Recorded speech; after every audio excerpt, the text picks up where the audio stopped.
খুলনার যে সমস্ত খাবার খেয়ে আমি মুগ্ধ হয়েছি তার মধ্যে অন্যতম হচ্ছে পরোটা। আর খুলনার পরোটার বিশেষত্ব হচ্ছে ডুবো তেলে ভাজা পরোটা। আপনারা দেখতে পাচ্ছেন খুলনা এইভাবেই পরোটা ভেজে থাকে।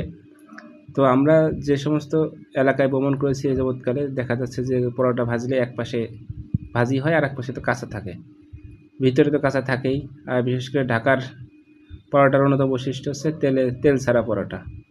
তো খুলনার পরোটা এত টেস্ট আসলে না খেলেই বোঝা যাবে না।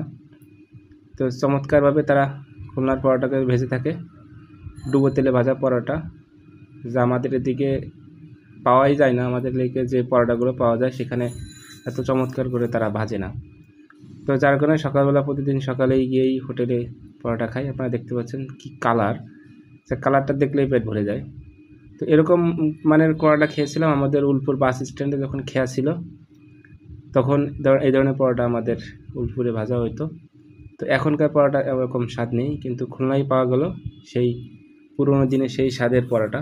তো দেখেন, দেখলেই খেতে ইচ্ছা করে এবং এটা শুধাও খাওয়া যায়। আপনি তরকারি ছাড়াও এই পরোটা অনায়াসে খাইতে পারবেন।